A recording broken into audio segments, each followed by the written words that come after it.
What's up guys? Welcome to AnimeKouhai. If you'd like to help me out, please hit the like button and subscribe to my channel.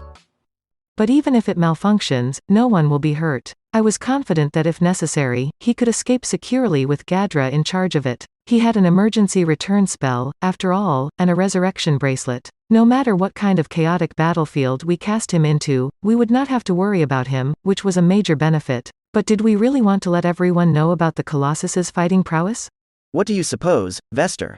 I inquired about Vester's view. He responded, pushing his glasses up his nose, grinning defiantly. In fact, it might be the ideal time for the major reveal. King Gazel already received a thorough report on it, and he has been eager to observe it in operation for some time.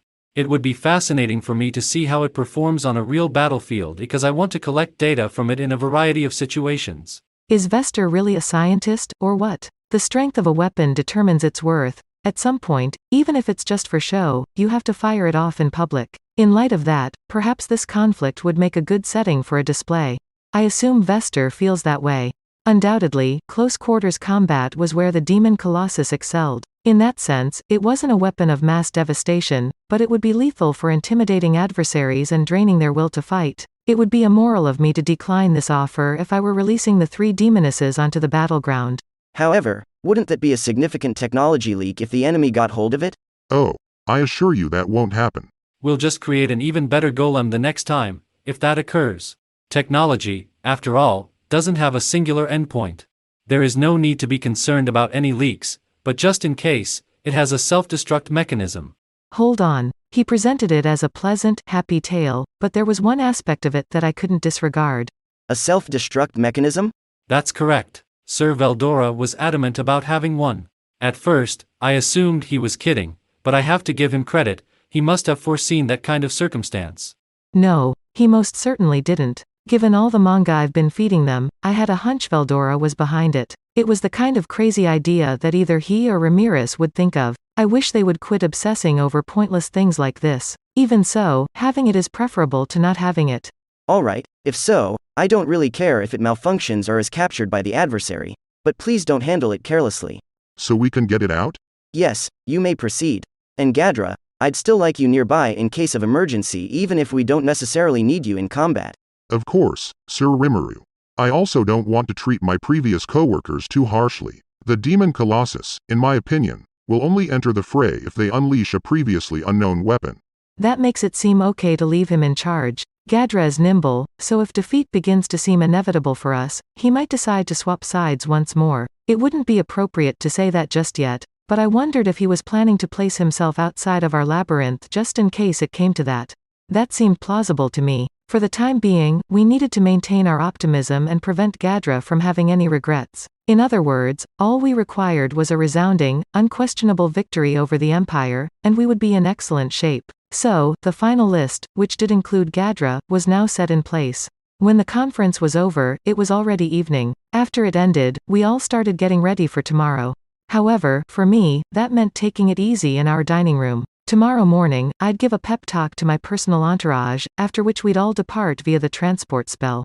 Laplace was going to transport me to Yuki, so we would have plenty of time to talk in the afternoon. I had little to prepare for since this would only be a day trip for me. I thought we should keep things informal and that I didn't need to bring Yuki anything in particular. Are you certain you should be acting so carelessly about this? Oh, I'm sure it's okay. What about you, then? Are you certain you ought to leave Momiji and Alvis alone at this time? Benimaru and I were in the dining room together. I wanted him to spend as much peaceful time at home as I could, being a newlywed and all. I inquired about his wives because of this, but Benimaru just grinned at me. They informed me that Shuna is teaching them how to cook today. They reportedly have an unspoken agreement not to attempt to outdo one another, but as a result, they've shooed me out of the house temporarily. Whoa, not exactly the nicest, most carefree way to start a marriage, is it? It's not my place to make judgments about other people's personal affairs, but I wondered if they could continue in that manner. I see. I said, nodding wisely in agreement as Diablo happily brought us a meal, like a real butler for a change. I mean, having a primal demon as my butler was still strange, but he seemed to enjoy himself, and I wasn't about to shoot him down. In addition, I had grown accustomed to this approach and wasn't about to reconsider. Thank you so much. No, I have to do this too, so. You certainly believe that, huh? So long as you're pleased, I'll be happy. Sir Rimuru, I have this for you as well.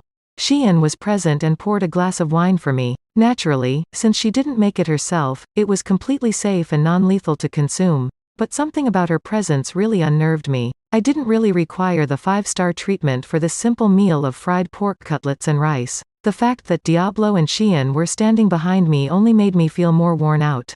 Why don't you guys sit here and eat with us? What a thoughtful thing to say. Don't think about me, I'm already full. Shion has indeed been tasting the food in the kitchen, after all. Diablo, you're a jerk.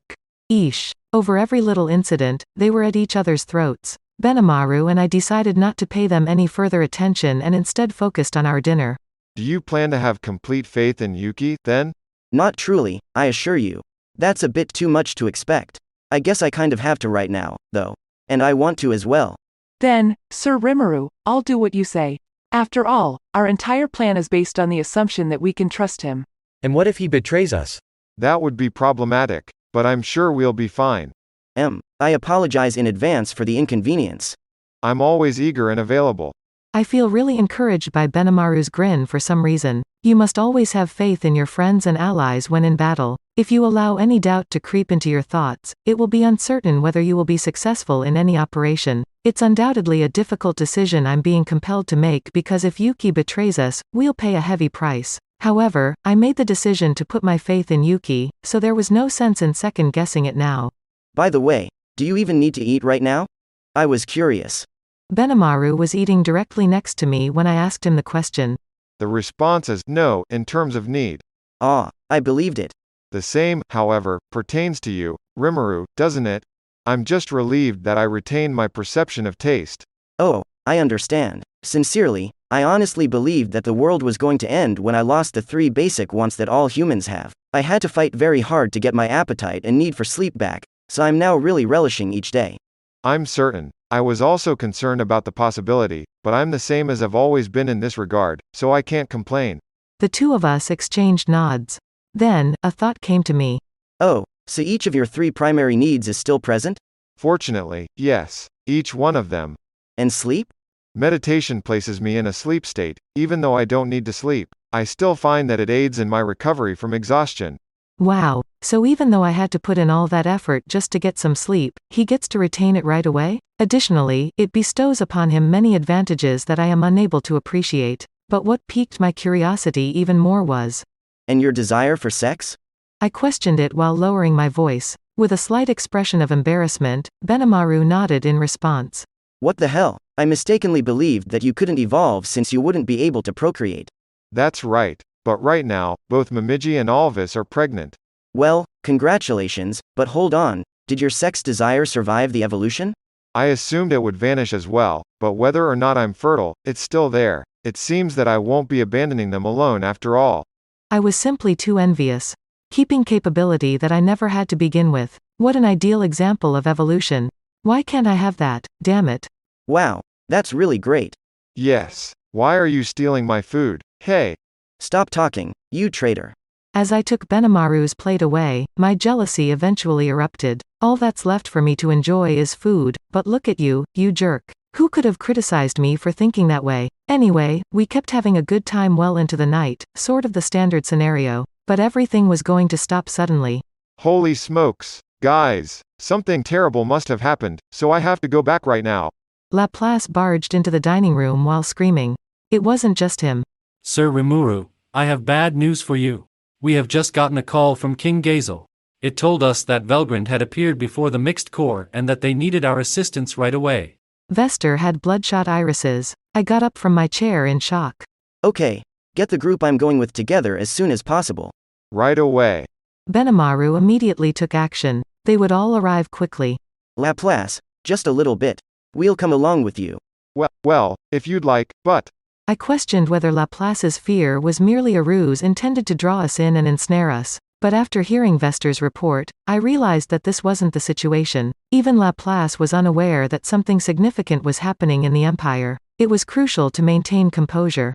I realize this is significant, but don't become anxious. Keep in mind that we are allies. You'd be much more useful bringing all of us than returning alone, won't you?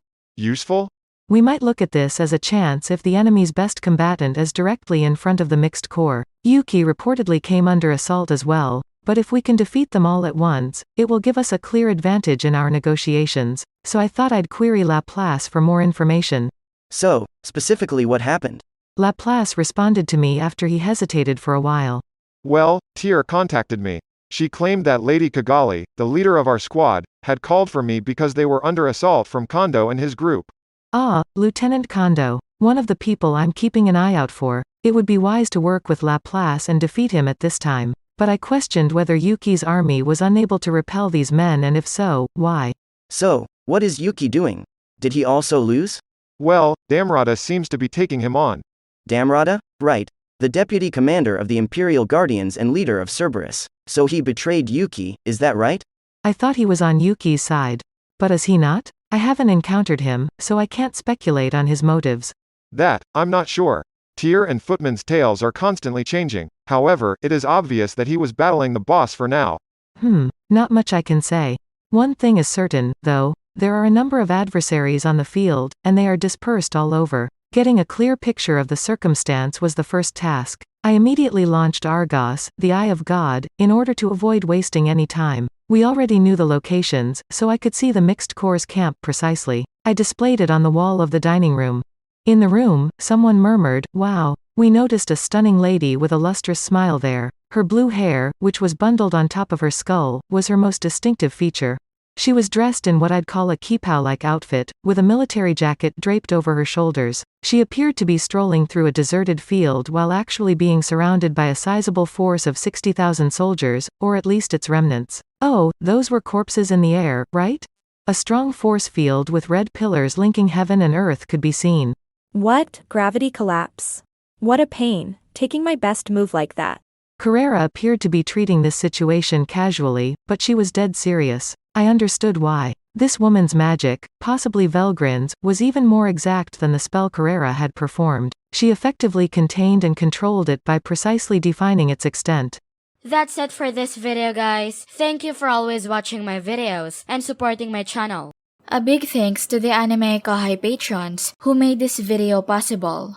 Jared Bressler, Chad Vota, I Like Anime, Ray Perez, Chris Guzman, Havox, Speed Saber, James Waters, Arijit Das, Curtis Loban, Judah Herrera, Just a Guy, Miss L.W. Hernandez, Jason Martin, Zach Rossan, Byron, Donald Williams, Moab A, Day of Light, John M, John Charles, Godman Gaming, Akon Engok, Byakuya327, Markithian Tidwell, Andre L. Hamilton, Adrian, Kumo, Sanketh Chelu, T. Bush, John L, Masiaj Besaraba, Tojam, Edgar Fuentes, JV, Dirty Old Hobo, Gonse Direco, Thomas, Edmund, J, Christ, Juan Ignacio, Joshua Cousins, Jose Hernandez, Vethelny, Lunel Scarlett, Khaled, Christian Deshazer, Cal Robs, Divine C. Harris, Destiny Smith, Panda Cats, Aaron Alarcon, DeAndre Nance, Monty Boy 98, D-Man, Wise Viking, Ruben, Luis Caro, Yuki Iki, Pedro Robles, Chris Jr., Isaac, Koala King 93, Paul DeGrassi, Little 95, Coyote de Peza, Quilly Buckner, Zephyr Alver, Normal Defate, Vicente Baharias, Joshua Andrade, Jaya Keshav, L, Gary Miles, Nobody 0034, Dragon Spawn 666, J Rule, Sayonori, Alfredo Renteria, Liel Tiram, Liron Sangkap, Eric Tass, Christopher Mash, Ekotski, Foolish Prophets, Ethan Madison, Louis Strutter, Charles Bailey, Funky Junkie 22, Sky T, Diego Ginoza, Nick H, Andre Hamilton,